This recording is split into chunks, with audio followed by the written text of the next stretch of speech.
The Tipping Point Show. I'm Jimmy Evans. I'm so glad that you've joined me today.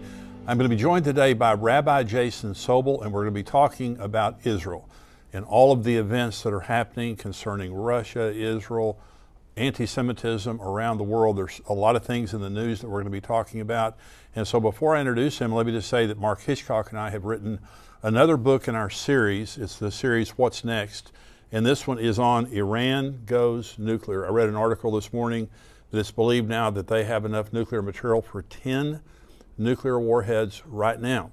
And so we're looking at the very real possibility of Israel bombing Iran very soon. But this talks about where Iran is in the Bible, both historically, what's happening right now, and also prophetically.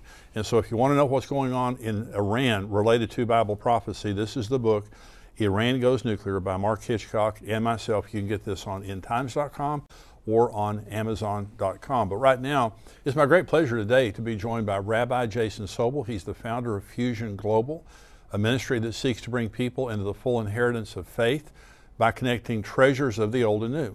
He's the author of Mysteries of the Messiah. He's also a spiritual advisor for the very popular TV series The Chosen, and he also hosts The Chosen Unveiled on TBN.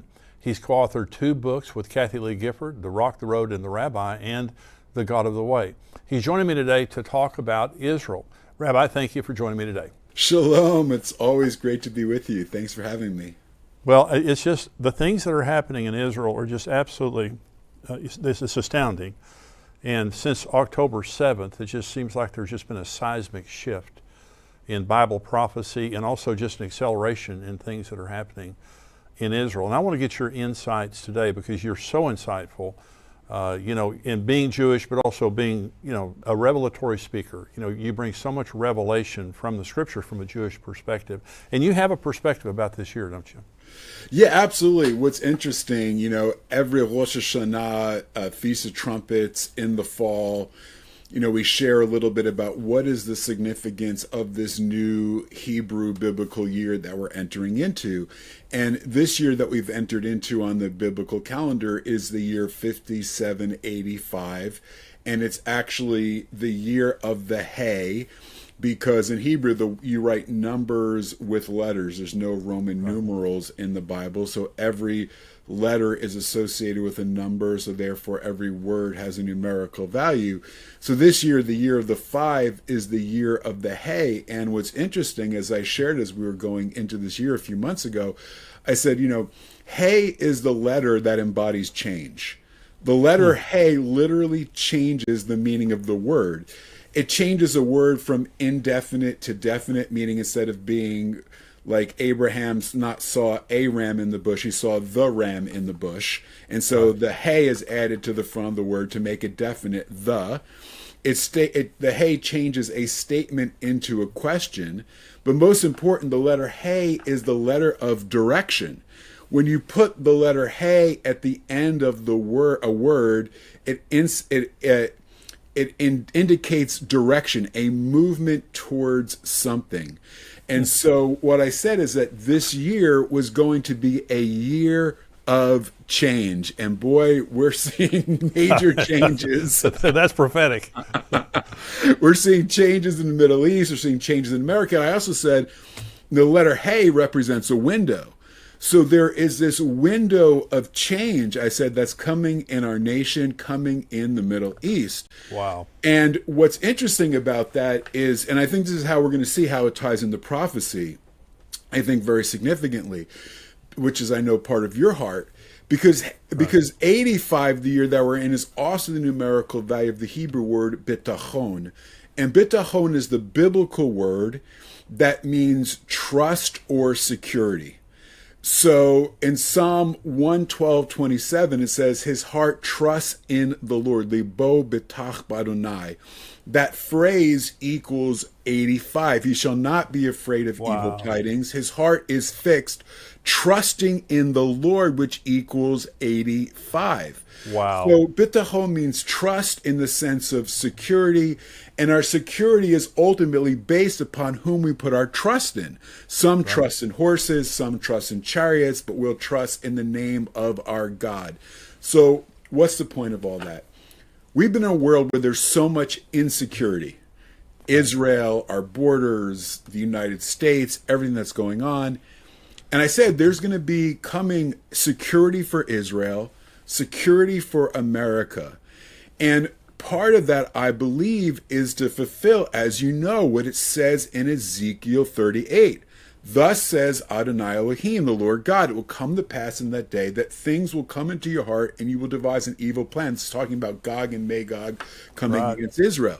And you will say, I will go up against a land of unwalled villages, and I will fall upon a people who live securely, all of them living without walls, having no bars or gates. Yoshvei Levatach, which is the same word for security, which equals 85, Levatach, who dwell securely, Kulam Yoshvim Be'ein Choma, who dwell without walls. And so what I see going on is, I think what's interesting here is that I think this is a setup. Israel, to fulfill this prophecy, has to dwell securely in the land. They've never dwelt securely in the land. October 7th was horrible, but what it did is that it set in motion what Israel has been unwilling to do: go after Hamas, go after Hezbollah in Lebanon, go after Iran more directly, and confront these. Because until those groups are dealt with, I don't think Ezekiel 37, 38, war of Gog and Magog, can ultimately be fulfilled until there is a sense of security.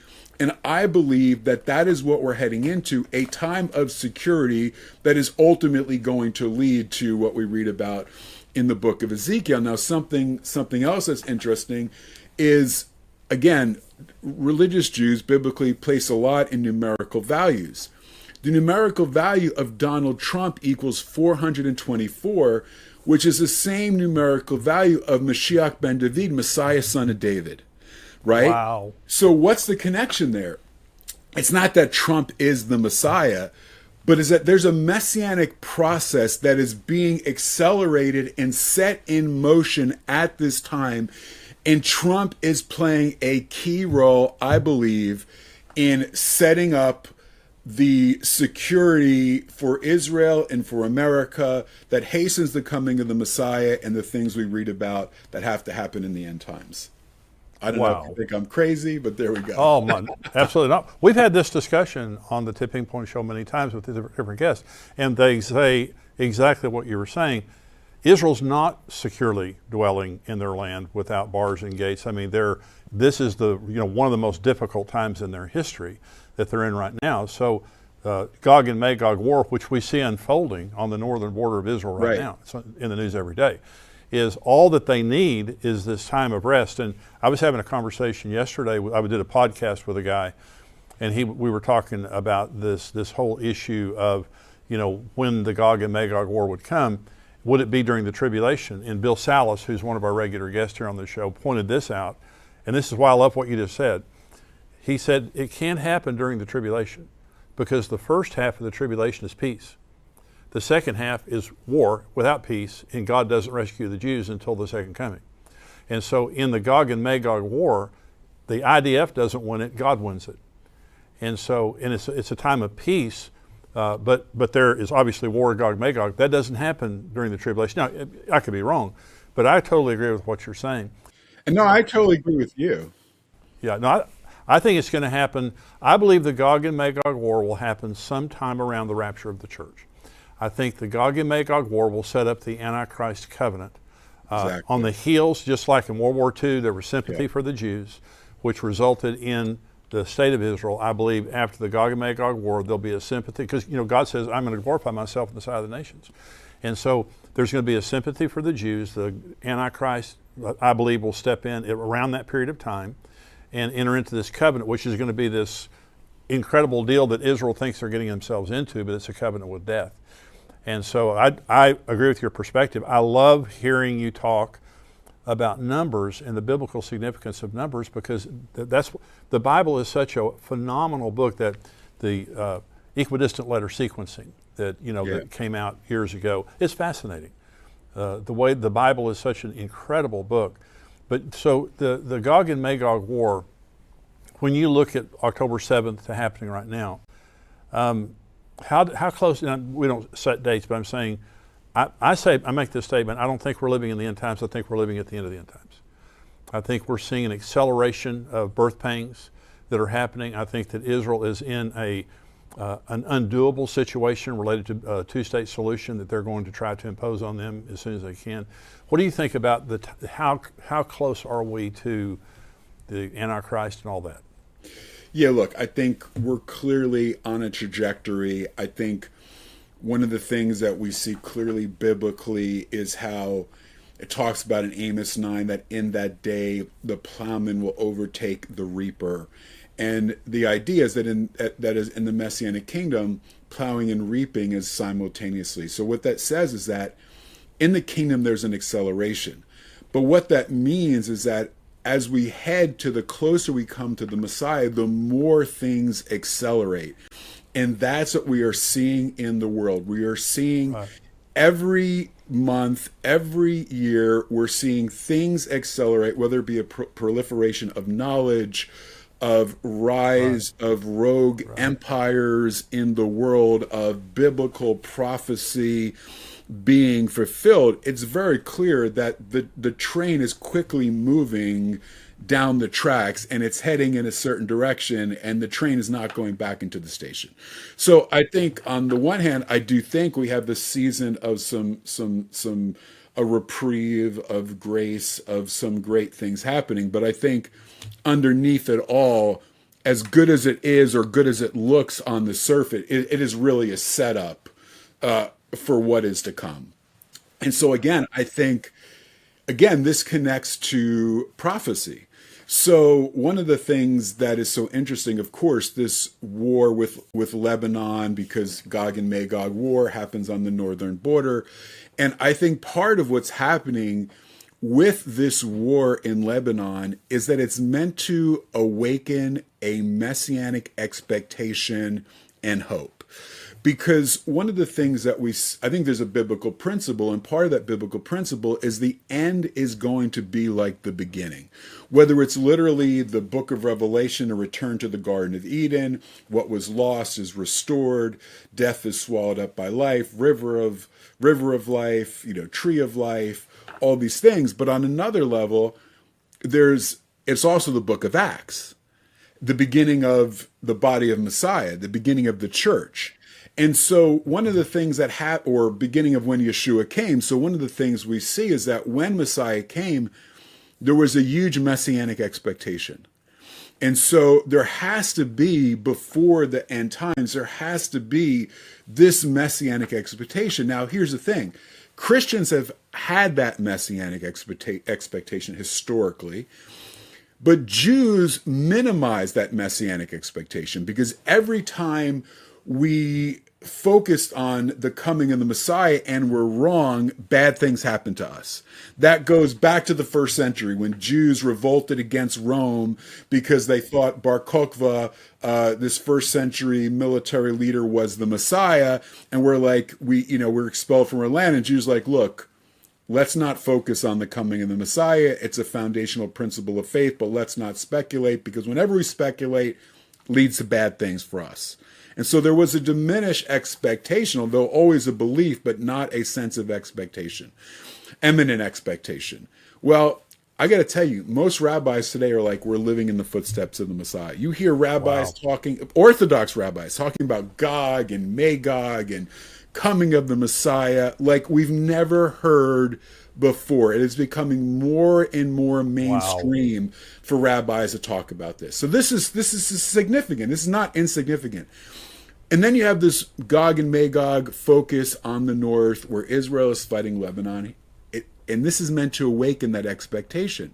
So what's interesting is that the fall of Lebanon as an enemy of Israel is directly connected to the coming of the Messiah.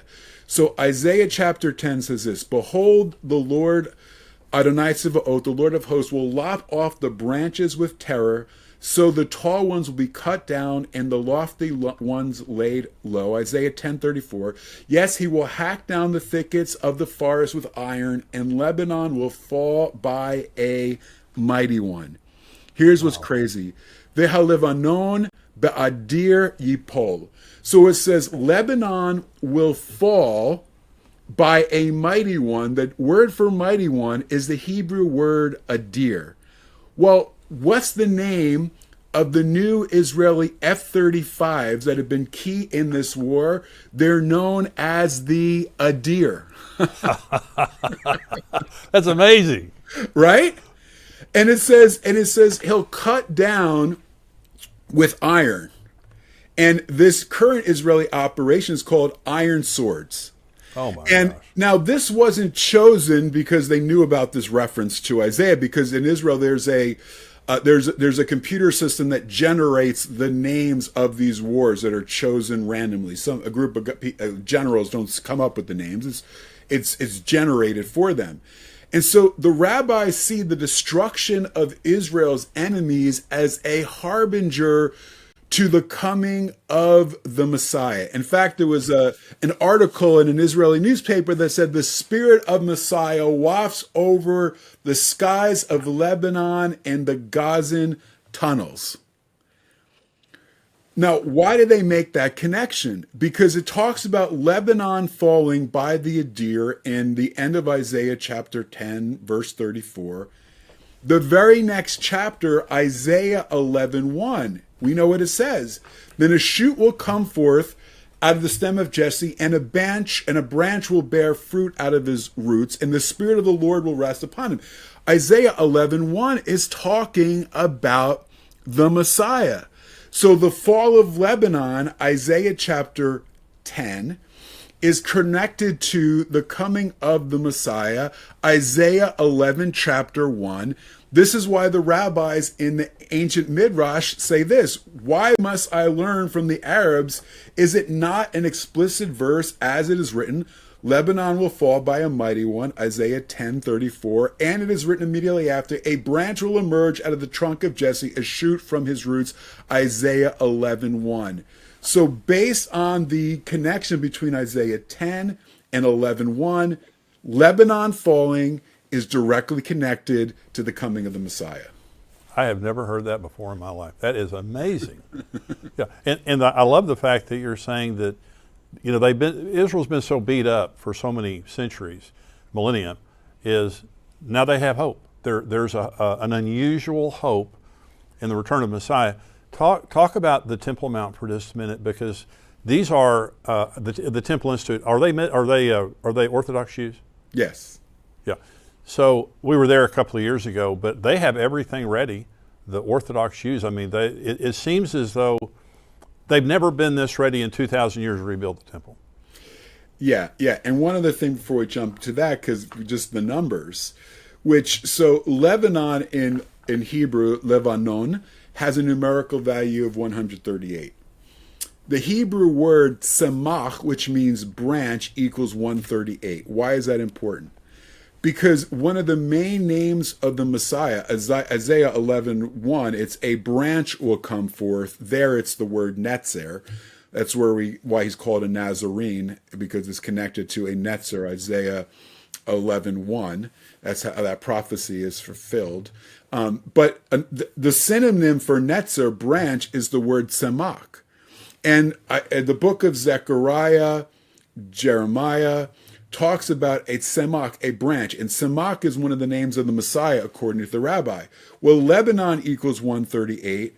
Branch, meaning the name of the Messiah, the branch that comes forth, the messianic branch, equals 138. Ben Elohim, son of God, equals 138. And Menachem equals 138. So the semach, who is the messianic branch, who is the son of God, 138, will give rest, 138, from Lebanon, 138. Geula Hagia, a redemption has arrived, equals 138. So when Lebanon falls, redemption is about to arrive. And the word Hatzlacha, which means success, triumph, prosperity, Psalm 118, Ana Adonai, Hoshiana, Lord save, Ana Adonai, Hatzlachana, Lord bring salvation. Now it's what they cried, those verses at the triumphal entry, quoting Psalm 118. So all of this, even numerically, supports this idea of Lebanon connected to the Messiah, connected to redemption coming. It's even there in the numbers. Now, what you're saying, I think, is true. Whether it's the desire among the Orthodox to prepare for the temple, like, I love going to Israel. We love taking groups to Israel. God willing, we'll be back there in April leading a group. And when you go to Kikartzion, like when you go into the old quarter of the old city, there is a giant gold menorah, $3 million behind this glass, which they believe is going to be used in the temple. Again, the red heifer being restored. You can't have the temple without the red heifer, because you need the ashes of the red heifer to purify the individuals and the vessels from spiritual impurity so that they can even officiate in the temple. Again, training of the priests, the beginning to practice sacrifice, the creating of the garments, also the reinstitution of a modern Sanhedrin, which is ready to be in place. And why is that important? Because from a rabbinic Jewish perspective, the Messiah, if someone says the Messiah and now in Jewish thought, it has to be confirmed by the Sanhedrin. Now, so from an Orthodox Jewish, I'm not saying from a biblical perspective, from an Orthodox perspective, there's now a Sanhedrin that can do that. So yes, everything is being set up. I think even the Abraham Accords is part of that. And I think what's interesting is that in Saudi Arabia, they built this complex where there is a mosque, a church, a synagogue, and it's an Abrahamic worship center or Abraham worship compound. See, I actually believe that could be a model for what is agreed to on the Temple Mount. Yes, absolutely. That they say, okay, you know what, it says in the Bible, my house will be a house of prayer of all nations. Now, we interpret it one way, but I think the way the Antichrist will come and bring peace is by twisting that verse and saying, yeah, house of all people. We'll have a temple, we'll have a mosque, we'll have a church. This is the center of Abrahamic faith. Let everyone worship their God the way they want to worship him. And they'll come to some sort of compromise on that fact. Because I don't believe that, like a lot of archaeologists believe that where the Dome of the Rock is not actually where the Holy of Holies stood. Because it doesn't line up with the Eastern Gate. So if that's the case, then, if it's not on that spot and it's on another spot on the Temple Mount, hey, build something there. There's a lot of room. Well, Revelation 11, John says, I was given a rod to measure the temple, but not the outer court, because it's been given to the Gentiles to trample underfoot for 42 months. And so that makes sense, that there could be a church, the Dome of the Rock, whatever. So let's go back to Lebanon for just a minute. So when you're saying the fall of Lebanon, would the fall of Hezbollah equal that, or is it the actual nation and government of Lebanon? So again, what I want to be careful and I want to be clear about this is that I think what happens is that biblically there can be multiple mini fulfillments that are a sneak preview to the ultimate fulfillment. So I think the fall of Hezbollah and a cessation of hostility with Israel that begins to usher in a time of peace, again, is a key harbinger that redemption is on the way. It's not the ultimate fulfillment, but it is so maybe the way to look at it is like this. It's like dominoes that have to fall. Right? It is some of those, it's one of those dominoes that is a key domino that has to fall that leads to the triggering of other dominoes in pretty rapid succession. Tell your wife hi for me, and I want to get you back on, because every time you're on here, it's just fascinating. And I want to thank everybody for joining us today. Thank you for being a subscriber to Tipping Point. If you're not a subscriber, go to endtimes.com right now. You can become a subscriber. But Rabbi Jason Sobel, you need to get his materials. You need to get more information about his ministry. Go to Israel with him, and maybe someday we'll go together.